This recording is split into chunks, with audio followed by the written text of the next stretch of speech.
This is be really generous listeners. This is our first time even trying to do a bagel theology. So some of the logistics of the bagel stuff, our other churches have done it. We had to kind of ask some cheat codes from them. So some of the logistics of stuff, and Nathan's willingness to do this and his just desire to is really great. And so, but just, be sweet, be kind. So, all right.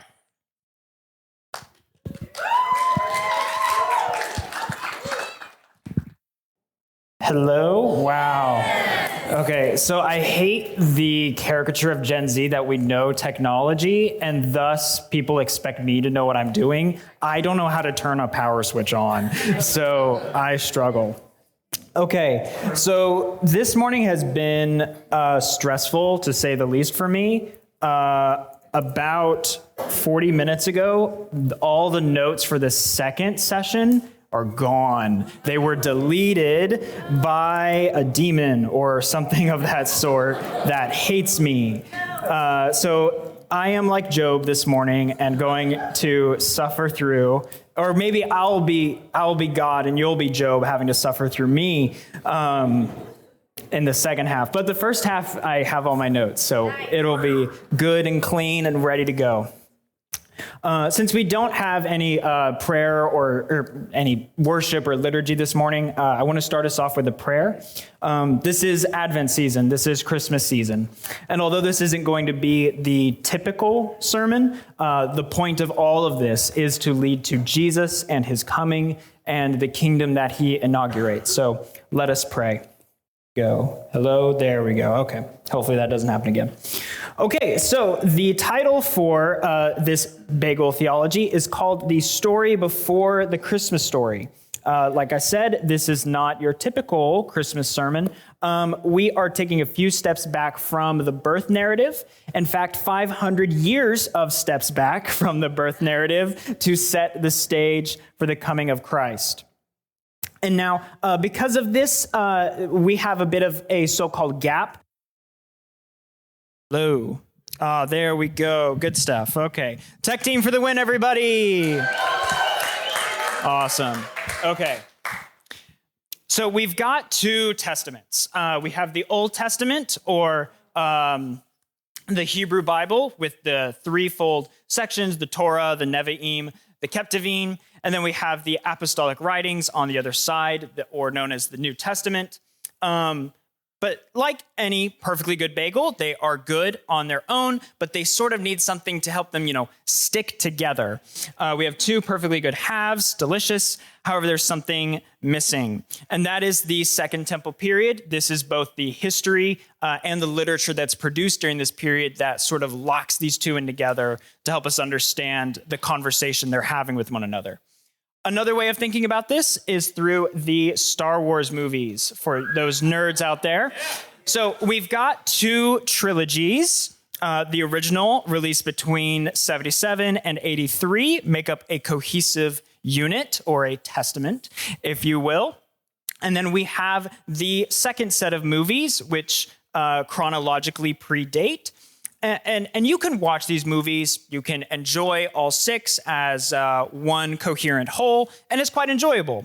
But in the past couple of years, we've gotten a large expansion of the universe. You've got stories after stories, TV shows, movies, games.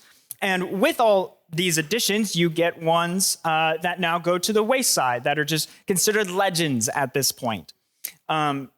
This is not a lecture about Star Wars, but I think the confusing and sort of universe-building nature of the period between the three Star Wars movies is a useful illustration for the Second Temple period, because it expands way beyond just what the original sort of portrays, and all with its own little idiosyncrasies. Like, you've got the Obi-Wan story following his character, the rebels, and how they go from a small band to a larger one fighting the Empire. All these little stories that you can get lost in the weeds on. And what we're here to do today is to give a clear kind of bird's eye view of the Second Temple period. So we're not going to just focus on one story. We're going to take a broad approach, but hopefully this can help us organize the arc from Samuel, which we went over earlier in the year, to the birth of Jesus. So that's the goal for today. And you might be wondering, okay, so I've got the Bible, I've got these two sections. Why do I need to study this period? Great question. And there's a reason this matters for all Jesus followers, not just nerds. And the first and foremost among these is understanding Jesus' wide and immediate context. This is akin to studying Martin Luther King, not only in the civil rights movement, but also in the larger context of Black liberation since 1916, when slaves first landed on American soil. It's not just the 1940s to the 60s that matter to understand him. It's setting him in the wider American context. So that's what we're trying to do with Jesus in studying the Second Temple period. Secondly, we need to hear both the voices of the Old and New Testaments. We would not have the Hebrew Bible or the Old Testament if there was no Second Temple period. This is when the old traditional scrolls came together to form a new collection with texts that were written through the centuries and during this period itself, forming the Hebrew Bible. Furthermore, all of the New Testament texts were written during or directly after the Second Temple period, after it's destroyed. Thus, the Bible is a product of this period. So to listen to the Bible, we need to listen to this history well. And lastly, this matters because it shows us how Yahweh followers grappled with their faith, trying to be faithful in turbulent times. Certainly not a topic relevant for today. But following the history of this period reveals how the covenant people struggled well and poorly to follow God. So goals for today. We are trying to situate the people of God in the changing tides of ancient Mediterranean and Middle Eastern history, their world, to see the evolving communal identity and developing religious vision. So let's all take a deep breath, especially me. And let's begin with what is hopefully familiar territory, and that's in the First Temple period. This is the temple that is designed by David and built by Solomon. David reigned over the kingdom of Judah and Israel, according to the book of Samuel and Kings, until his son inherited the kingdom and fulfilled his father's desire to build the temple. However, problems begin right away. 1 Kings 11 states, King Solomon loved many foreign women, along with the daughters of Pharaoh, Moabite, Ammonite, Edomite, Sidonian, and Hittite women. Solomon clung to these in love, 700 wives, 300 concubines. They turned his heart away and after other gods. Then Solomon built high places for Chemosh, the abomination of Moab, and Molech, the abomination of the Amorites. On the mountain east of Jerusalem, he did the same for all his foreign wives who offered incense and sacrificed to their gods. Idolatry and syncretism was actually the norm in the First Temple period.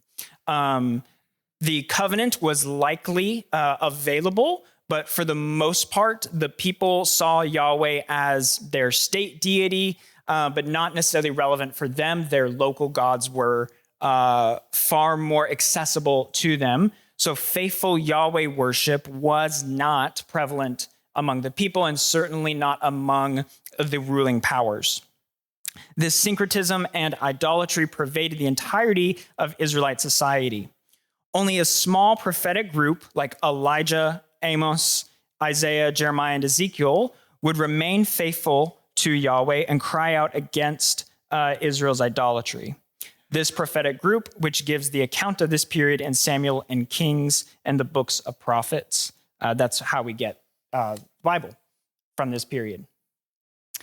Next, we have the splitting of the two kingdoms. So David and Solomon reign over a unified kingdom, but then it tears in two, with the north being called Israel or Samaria, and the kingdom of Judah in the south, where Jerusalem is. The northern kingdom would come to dominate The southern kingdom with larger economic growth, more international trade, and a greater military. An intense rivalry between Judeans and Samaritans would continue through the centuries after this period. But the size of the north made them a target. In 720 BCE, the northern kingdom was conquered. All of the inhabitants went into exile in Assyria, or they fled to the south into Judea, or they stayed in the land. So the north is completely disrupted, and thus much of their distinctive culture is lost to us now. What we do have of them is preserved in the Bible from the southern perspective. Yahweh worship was compromised continually through this period, as already stated, and the exile in particular as a judgment of God was because their worship led not only to deviating from loyalty to Yahweh, but loyalty to Yahweh's practices and his holiness, particularly towards the poor and the marginalized. Ezekiel describes it this way: "The princes of Israel in you, every one according to his power, have been bent on shedding blood. Father and mother are treated with contempt in you. The alien within you suffers. The orphan and widow are wronged in you. You have despised my holy things, profaned my Sabbaths. If you were those, in you, those who slander, to shed blood, those in you who eat upon the mountains, who commit lewdness in your midst."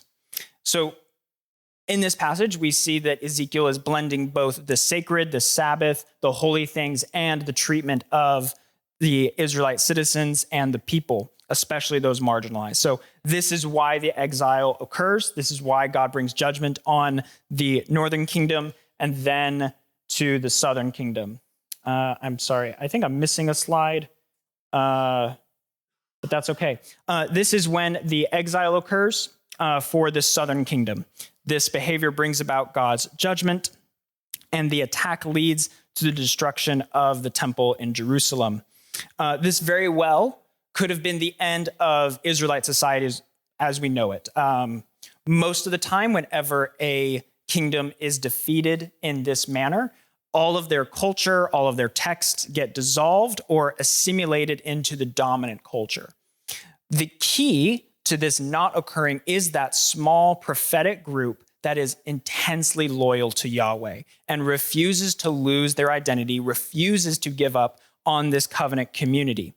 God is revealed to not just be a local deity restricted to Jerusalem or Israel, but he follows his people into exile, and that is where they learn to rededicate themselves to following God. And that leads us nicely into the Persian period. It's the Babylonians that take the Judeans into exile, but then the Persians take over the Babylonians, and thus we arrive here at the Persian period. The Persians defeated the Babylonians and swept through the land of Palestine and Egypt all the way up to Asia Minor. That's what you see on the map behind me. The entirety of the Eastern world is taken over by Persia. The size of Persia led to an interesting problem. You can either dominate everyone and force them into submission, or you can create something like a reciprocal relationship where the local territories are in a healthy relationship with their overlords. And this is exactly the type of policy that Persia decides to adopt towards their subjects. King of Persia, Cyrus, allowed and sponsored for the rebuilding of temples and cultural benefaction throughout the kingdom. Cyrus allowed this as a henotheist, or an individual who believes in a high deity but allows for the existence of other gods and sees them all existing in the same plane of reality. We are monotheists. We believe in one God with beings below, like angels and demons and such. This is similar to that. but all like competing for worship. So this is what Cyrus believes, and he believes that it would please the gods if he allows the people to go and rebuild temples to them, and thus his empire is going to have the backing not only of his god, but of the whole pantheon. Let me get back to my place. During this period, there's a significant shift away from that view that I just described, and into what's called Zoroastrianism. That's that second point there, Zoroastrian religious environment.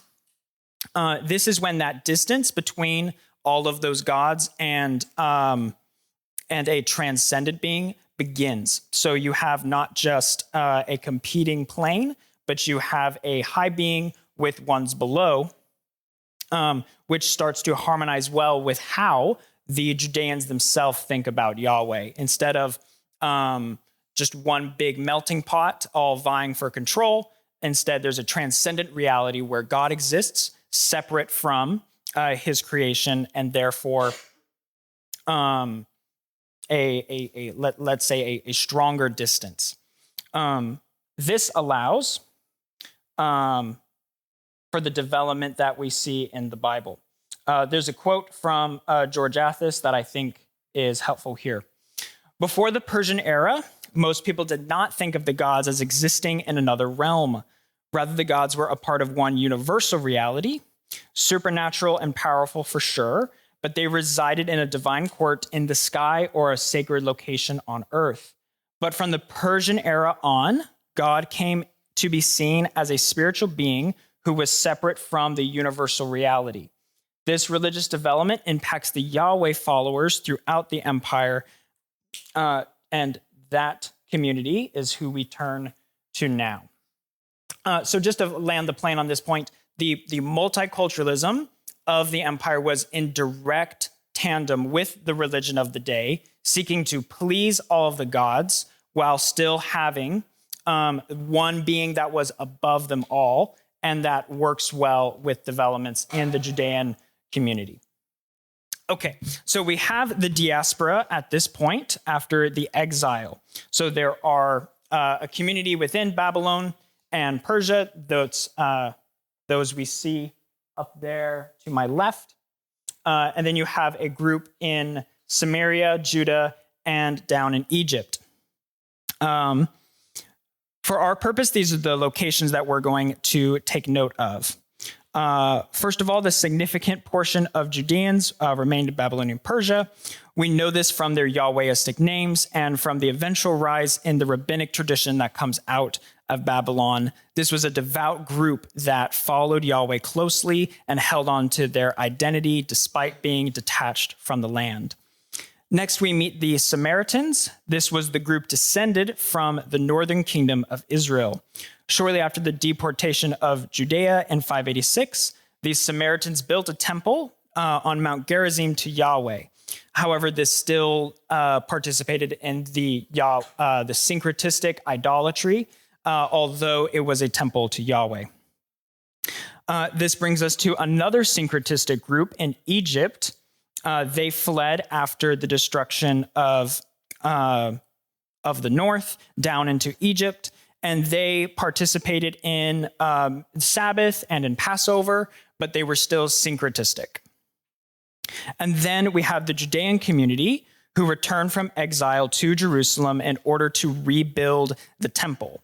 And by now, this is the third temple. Instead of only one second temple, we now have three, but two of them are distinctly syncretistic and trying to blend with the dominant culture and with all of these other gods. We have now a Judean community led by a Davidic descendant, Zerubbabel, to bring about a faithful covenant people who are dedicated to Yahweh alone. This second temple in Judea is completed in 515 BC with a Davidic governor and a high priest. But like any culture running or any group trying to run countercultural, this momentum starts to fade out, starts to die off, and the greater appeal of joining the more dominant Israelite syncretism starts to appeal. And that is when we get to Ezra, Nehemiah, and the Torah Reformation. Okay, so by this point, we haven't really changed all that much from the practices in the First Temple period. It's Ezra and Nehemiah that come into this territory of about 30,000 Judeans and start to dispense of the Torah and the teachings and rededicate the people to their covenant with Yahweh. The empire was distinctly, that's Persia, the empire was distinctly concerned with cultural benefaction and basically making the local public groups happy so that they are good citizens of the empire. When Ezra came, he swept away the growing syncretism of Judea in order to do this cultural benefaction. And if we recall those Zoroastrian distinctives, Ezra coming from Persia with Zoroastrian influences comes in and plays a key role in understanding the transcendence of Yahweh, which we see in Genesis 1, whenever God is separate from his creation and builds it out of nothing, as opposed to the narrative where he fashions Adam and Eve out of the dust. He's a little bit more in the weeds, so to speak. These are two complementary pictures of God, both transcendent and eminent. And Ezra plays a direct hand in helping people understand that our God is not just our state deity, but he is God of all creation. And thus he deserves your dedication and your faithfulness. The Torah develops in the community into the final form that we have it today at this period. And thus the community starts to take seriously their covenant really for the first time in Israelite history. And thus a faithful community is born. Okay, so I'm going to go ahead and send us off to break now a little early so that we can make sure and get back and have enough time to go over Alexander the Great. So Josh, can you come up and disperse us now? Wherever he is. Because we're still waiting on people to come in, I'll say something I forgot to say earlier, just as a thought, because we're waiting anyway. One of the things I think that's really cool about like the phrase Bible nerd or whatever is that sometimes you might think of that and you think of a certain person in your mind, you think of a certain type of content, but really it's just God's word. And we should all be nerds about it in the way that like, if you're a nerd about a type of show you like, type of book you like, it's like, it doesn't mean you have to be the expert, but I'm just like, I'm into this. This is something I'm obsessed with. And it can be sometimes daunting to hear a lot of new information at once, but you're free from having to have a photographic memory. You're free from having to remember everything. If you just retain like, a quarter of what is said today, that's great. That's a quarter that maybe you didn't know before. Maybe there's a particular nugget that God has for you this morning. That's totally okay. Our Bible nerdness doesn't have to be fully arrived today. Doesn't have to look like somebody else's exactly. It's just really good to be students of the word and always be learning, right? So don't be intimidated. Nathan's done a really good job of already like helping keep us engaged and not getting down in areas where we're lost. But if that happens to you, particularly in the second half, then just remember, okay, I'm free from having to remember all of this. I just have to look for what God might want me to hear today and grow in my Bible nerdness a little bit at a time. That's great. Good news, right? Okay, I think we're going to go ahead and get started. If you are still grabbing a bagel, no worries, but the trains have to run on time. Okay, so I hope you all remember from an ancient history course or even an American history course, going way back, setting a lot of context, a fellow named Alexander the Great. This is I'm about to tell you.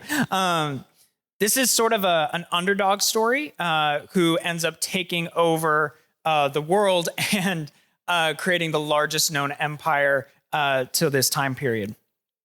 Okay, so Alexander's rise to power deserves an hour-long exploration of its known.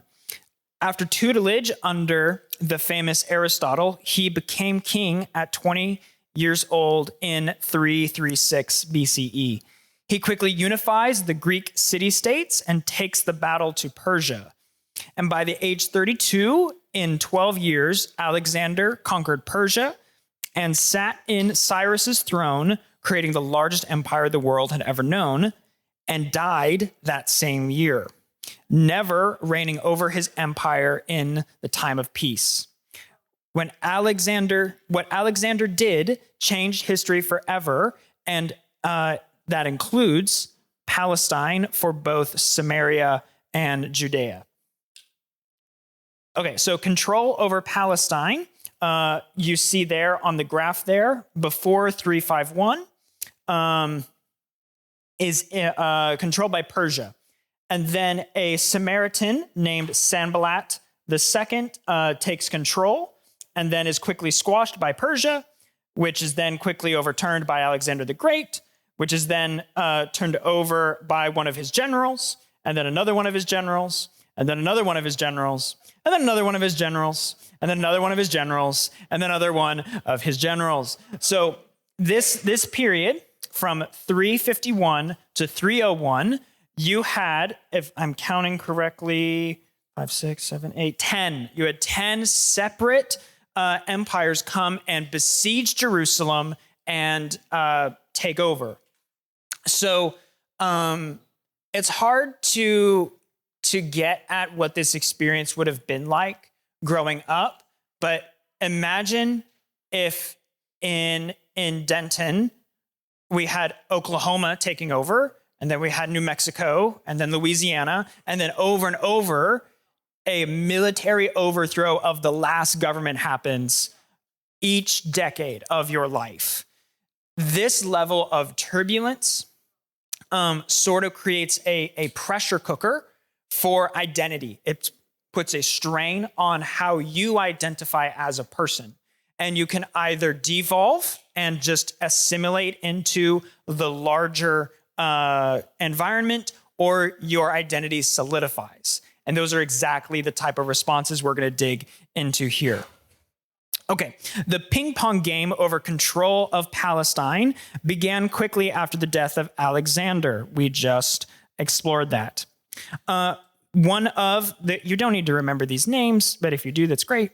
But there were two big kingdoms that come out of Alexander's death and take over in the north, in Syria and Asia Minor up there, and Egypt in the south.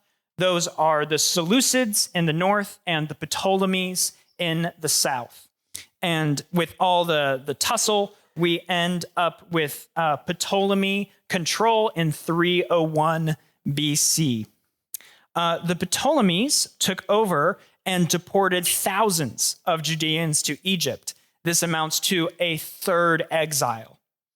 And during this exile, the Jews returned to Egypt, the land of their ancient slavery.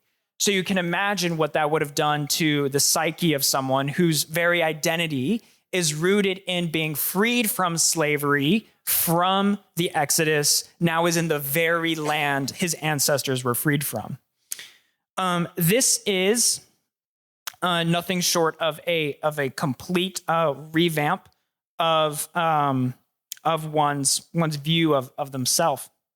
And this actually, it's a mixed bag, because the Jews in Egypt actually adapted very well to their new environment. And this is bolstered by Alexandria becoming the richest and most influential city in the Judean world. And the Jews make a sort of a name for themselves in exile in Egypt, and Alexandria becomes a massive hub for Judaism for centuries on. This is where the famous Septuagint is translated into Greek. So the 5 books of the Torah All of these exiles, they can no longer speak Hebrew or Aramaic. They speak Greek because of the spreading language. And so the Torah gets translated into their language, which is the Bible that Jesus and his disciples used most often. So this is another example of, in the aftermath of destruction, the faithful remnant stays faithful. They hold on to their identity in Yahweh and their collective community in light of defeat. So that's what happens down in Egypt. I've got 5% left on the slides. So let's see. Is there some tabs to close? Oh, what? Who opened all these? Oh, man. That's so embarrassing. Okay, hopefully that helps. I don't want to open up anyone's phone. If I open up anybody's phone and see more than 2 tabs, we're going to have a problem. Okay. So in Alexander's empire, he wasn't only interested in control, he was interested in reforming the world into the image of Greece. And this is termed the spread of Hellenism. The term Hellenism comes from the Helen of Troy, the individual who represents perfect beauty and thus Greek perfection. Hellenism came to be referred to the term to encapsulate Greek culture broadly and distinctly Hellenism for all of the non-Greek states. So you'd just say Greek culture for those in Greece proper, and then Hellenistic Egypt or Hellenistic Palestine, so on and so forth. This swept through the Mediterranean and Middle Eastern world. He built Greco-style cities and institutions with gymnasiums and temples to the pantheon of gods. Through these cities and institutions, these governing authorities, and the spreading of Common Greek, or known as Koine Greek, the world was reshaped into a Hellenistic image. And Koine Greek is what the New Testament is written in. So that's its significance for us. This caused a seismic shift in religion and philosophical thought throughout the ancient world at this time, and Judea is no exception. Within Hellenistic religion, there is no heresy per se, only disrespect to the gods. Once proper honor is showed to the divine, regulation of life is left up to philosophy or ethical frames of mind. It's similar to today. You can have your religion, but then we all have to live in the same culture, live by the same principles. We get this from the Greek way of thinking. And we have different philosophical and ethical frames. So the famous Plato called for alignment with the metaphysical good. He believed in something like a divine pattern of reality in which the physical world is a shadow of, and to live in this shadow rightly, you live with the eternal values that are in the divine above. This framework was contrasted starkly by Aristotle's idea of moderating between excesses and deficiencies, foolishness and cowardice, for example, with bravery somewhere in the middle. That's Aristotle's idea. This made wisdom primary, but also a real-life politic, as opposed to idealism. These streams, Platonism and Aristotelian thinking, come straight into Judean thought. But in contrast, the Torah and the covenant distinguished Yahweh followers quite a bit from Greeks. Instead of a world where ethics are separate from the divine, they are deeply interwoven.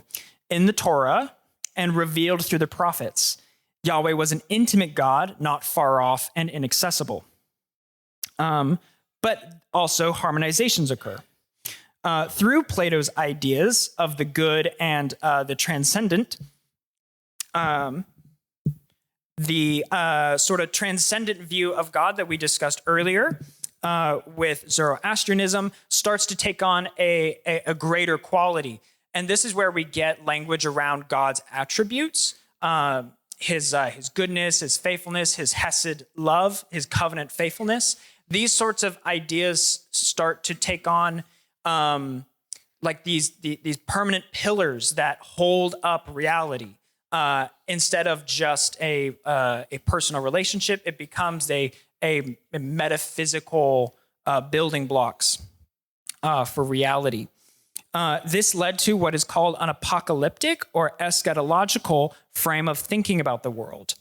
The hope for the day when the divine reality, heaven, would merge with earth. That's where this language that we said in the Lord's Prayer. May your kingdom come, may your will be done on earth as is in heaven. Heaven being the place metaphysically where God's will is done, and earth where it's not done.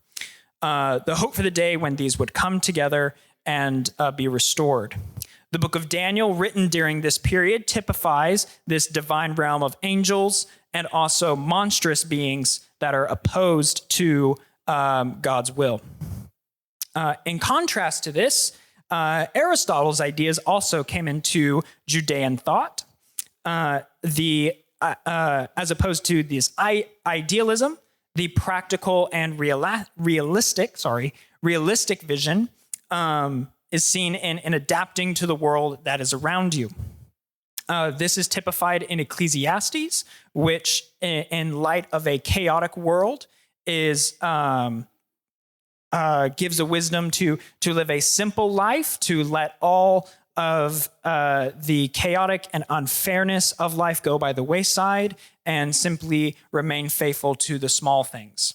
So this is really, really important to understand. I think, if anything, this type of framing between an idealistic vision and a practical vision as two different options, we're going to see Jesus come sort of right in between those things, because the idealists tend to want to run away from society, and the practical people tend to want to compromise with it. Jesus is going to drive right in between those things, as we will see later.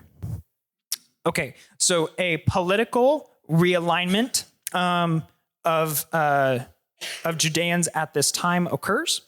By 198, the Ptolemies lost control over Judea, and power shifted to Seleucids in the north, all Greek, still descendants of Alexander's generals, so all of the culture stuff still applies.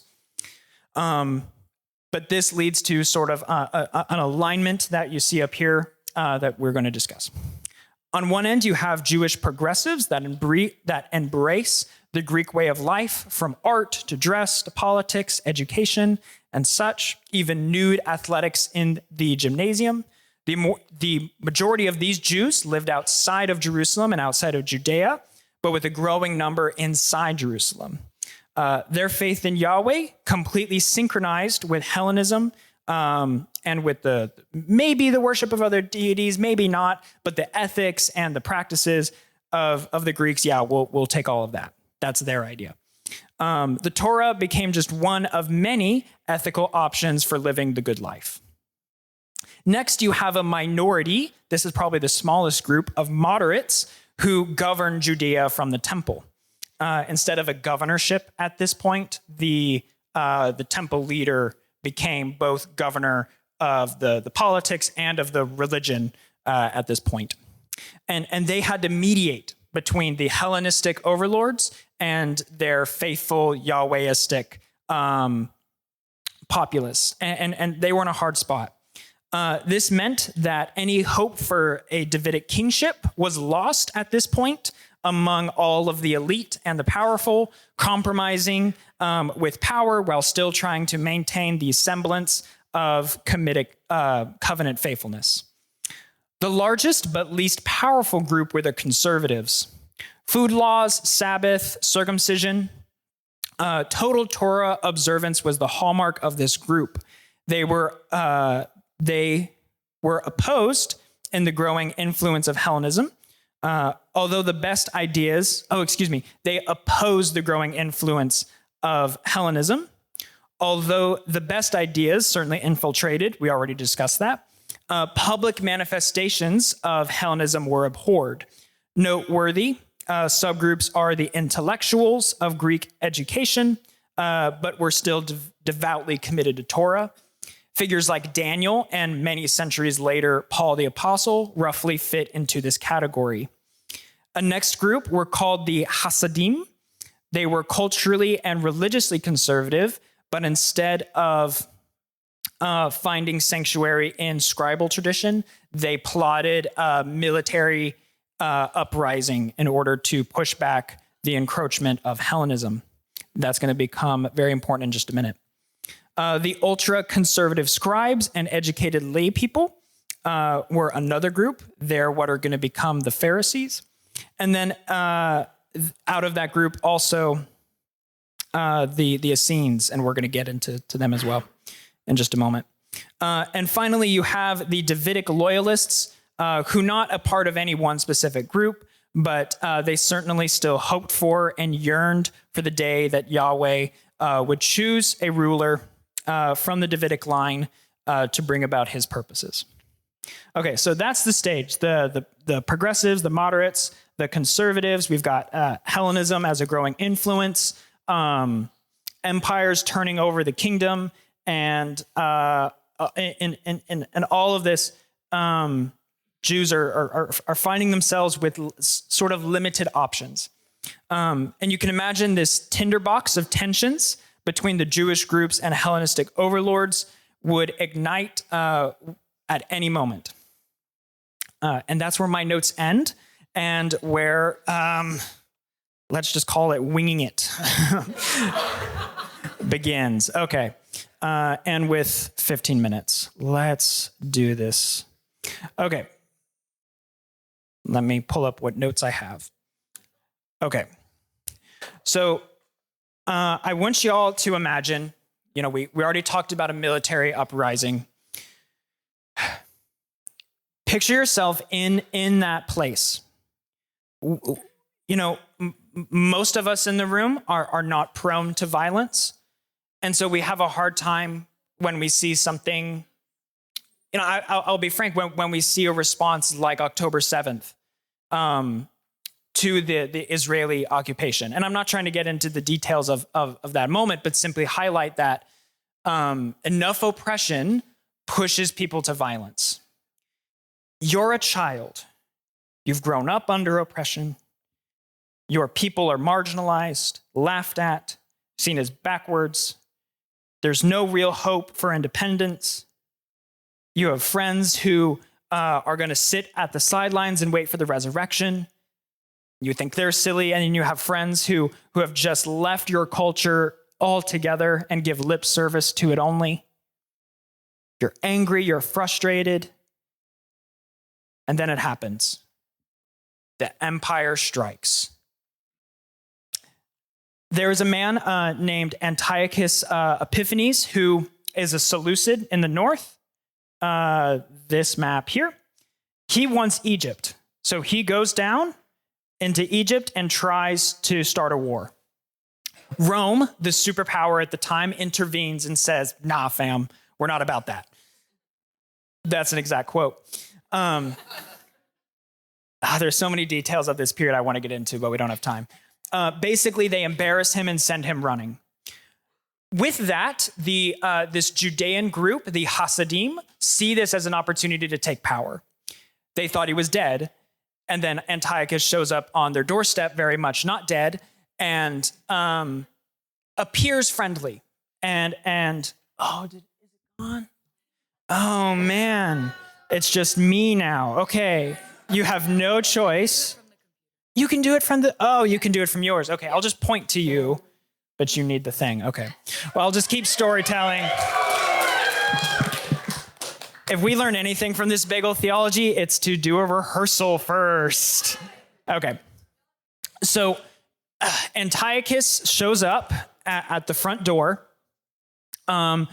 signaling peace at first, but then on the Sabbath day comes in and starts murdering people house to house. Intimate warfare. And it was unleashing that rage from his frustration, from being publicly embarrassed, that he comes and takes it all out on the Judeans. There's been exile, there's been destruction before, but this is at another level. He sets up an altar to Zeus in the temple complex and sacrifices pigs to that god. He makes it illegal to be a Yahweh follower and not a follower of Antiochus, of himself. You have to worship me, and then you can worship whoever else you want. And some accept this, again, as the progressives, and then others. Ooh, do I have the slide up? Very nice. Okay, next slide then. Some don't accept this.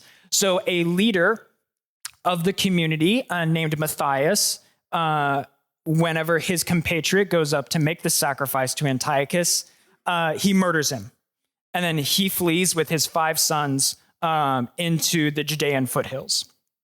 He takes his 5 sons, named, and they get nicknames, so I'll try to remember them all. Judas the Hammer, Jonathan the Trickster, Lucky John, Alert Eleazar, and Simon. I don't remember Simon's. And they start a rebellion. This is Star Wars type stuff. They start using guerrilla warfare and a knowledge of the foothills to start attacking Antiochus's forces.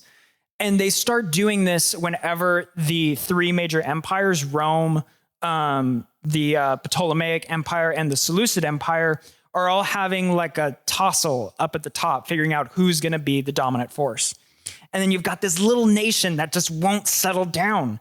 And so eventually, through a very intriguing and exciting history that we don't have time for, the Hasmoneans, these rebels, actually take power. They actually kick out Antiochus's forces. They retake the temple. They cleanse it, and they begin worship to Yahweh for the first time in a decade.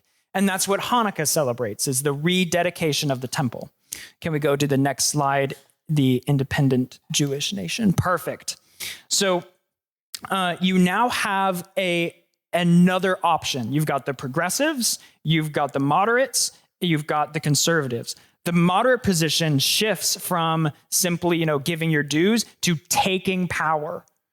For the first time since David, we have a nation. We've got this. We can take on the empire.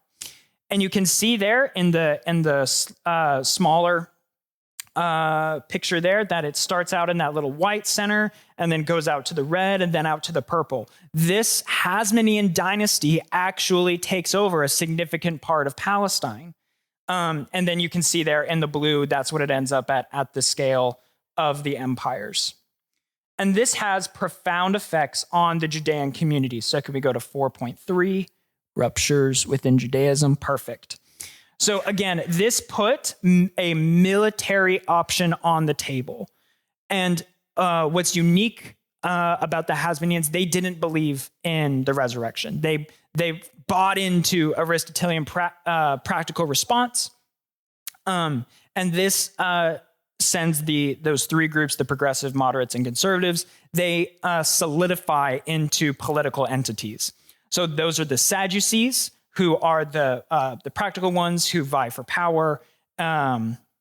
You've got the Pharisees, who are the conservative branch, and they, although they don't have power at the top, they have power at the populace level, and they dedicate themselves to trying to faithfully follow Torah, but they do so with a heavy hand and a hyper-literal understanding. So no work on the Sabbath means absolutely no work, and you get into like how many steps can you walk and that sort of thing.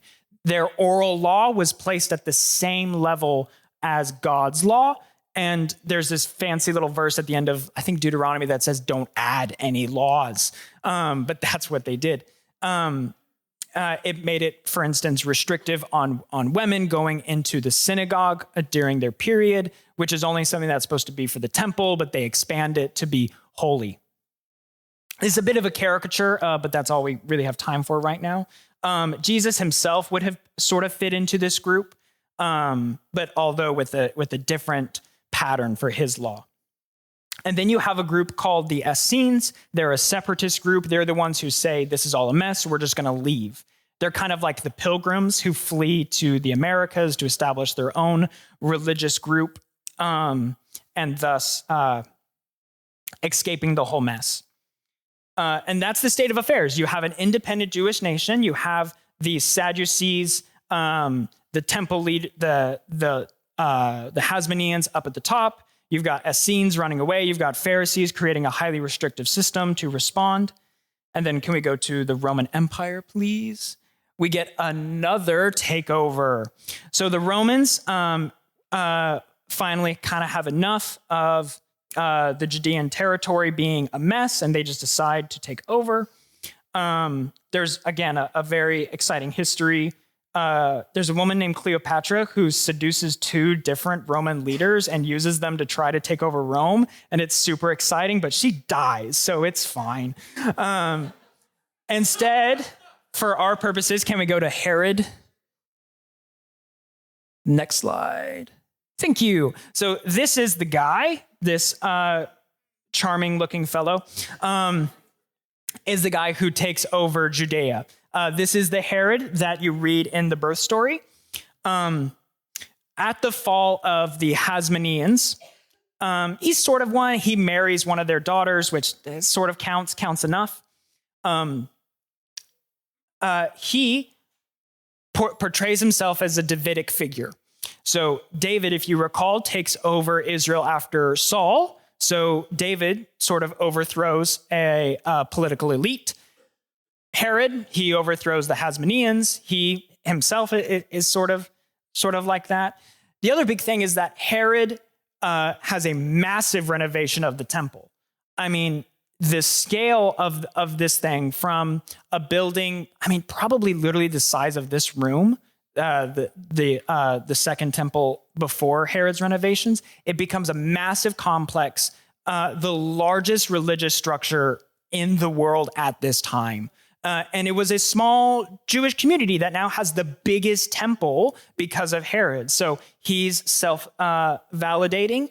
And the Sadducees, who we talked about earlier, the compromisers, they're happy with this situation. They're like, we're in bed with the empire. We've got validity. We've got this temple. This is great. And this pushes the Pharisees further into insignificance on the political stage. Thus, their response, can we go to the next slide? Palestine under Rome, thank you very much.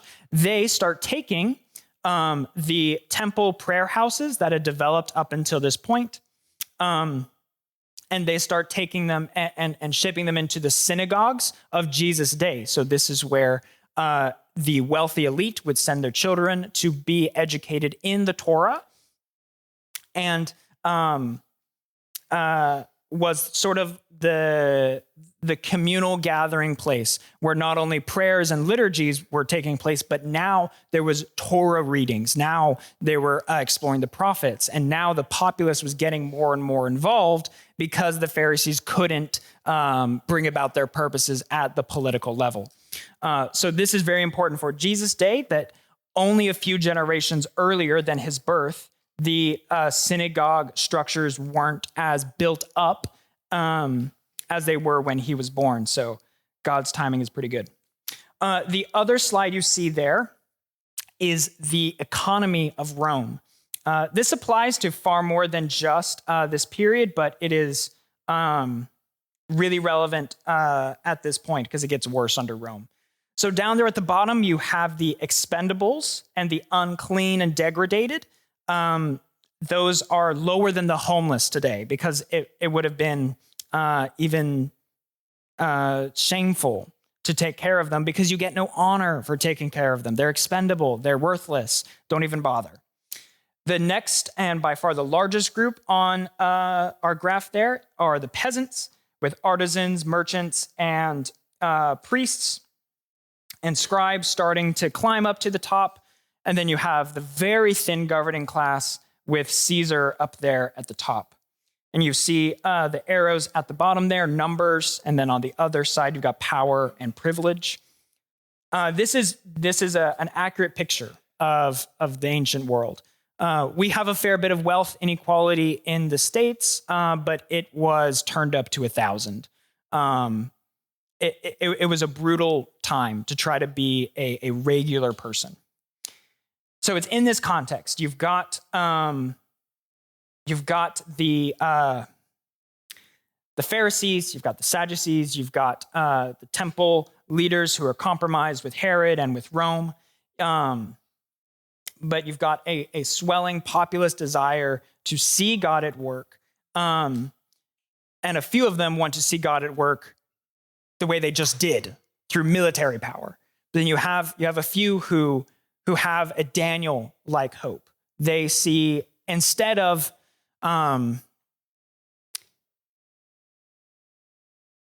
force, they see God's direct intervention being possible. The Sadducees didn't. The Pharisees thought it might happen in the distant future. The Essenes were hoping for it. And then Jesus comes onto the scene. So can we go to 6.1, the counter politics of Jesus? Okay, I've got 5 minutes, and then we're going to take communion. So I need to go through this quickly. Okay, so if you're wanting to get a sense of how Jesus is responding to his moment, the one we've tried to paint a picture of, or at least I tried. Don't just stop at Matthew 2, read Matthew 3 and 4, and then read Matthew 5 to 7. Because Jesus, we're not celebrating baby Jesus. We're celebrating Jesus' arrival. And his manifesto is the Sermon on the Mount. This is the type of kingdom he's bringing. You've heard it said that an eye for an eye, tooth for a tooth, hand for a hand, etc. I tell you, turn the other cheek. If someone asks for your cloak, give it. If a Roman soldier asks you to carry his load for a mile, go 2. Jesus, should we give taxes to Caesar? Well, whose face is on it? It's Caesar's. Whose image are you made in? Give that to God.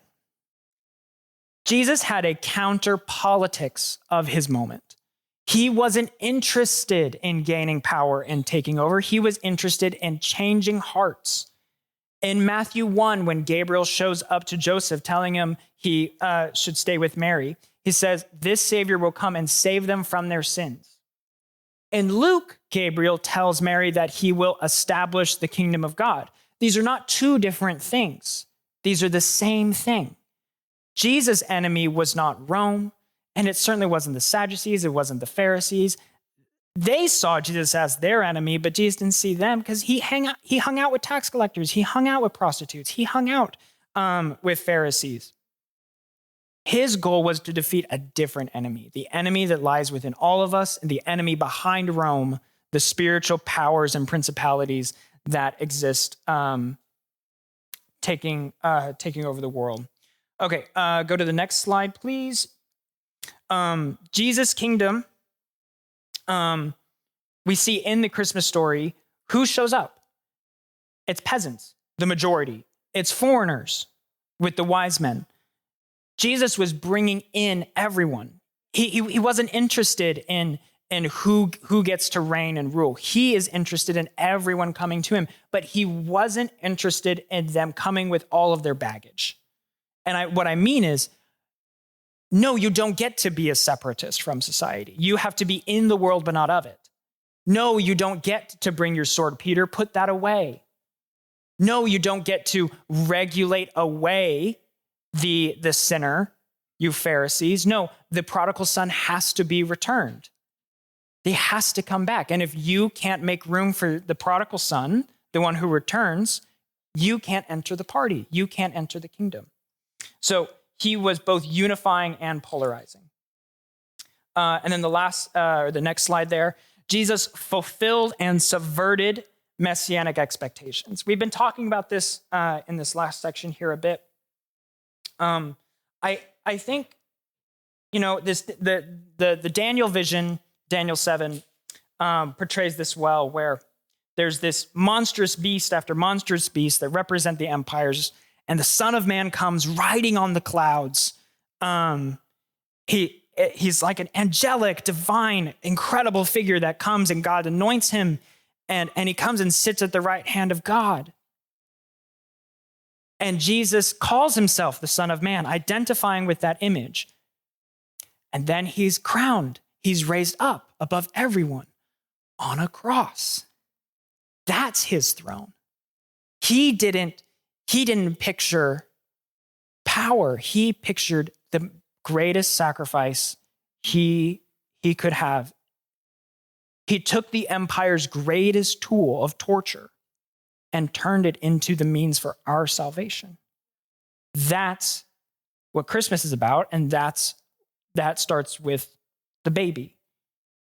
The baby, not the warrior. The baby, not Judas Maccabees, not Herod, not Caesar. Starts with the weakest and lowest of these to die the death of a slave, to save us all and save us from the powers behind the empire. Okay, so in conclusion, we have to do communion quickly because our team needs enough time to break down. But it's this that I want y'all to think about.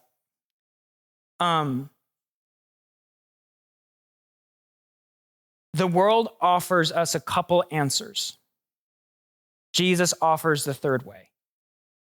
And the communion that we are taking is participating in that way, in sacrifice, in blood and body, and saying, this is how the kingdom is brought about, not through any of the other means we talked about. So, y'all know the pattern. Everyone to my right, go over to the right. Everyone on the left, head over to the left. We've got to do this quickly because we need breakdown time. So go. Thanks for joining us for our sermon podcast. We would love for you to join us on Sunday morning or in one of our small groups during the week. And you can get more information about that at dentonnorthchurch.com.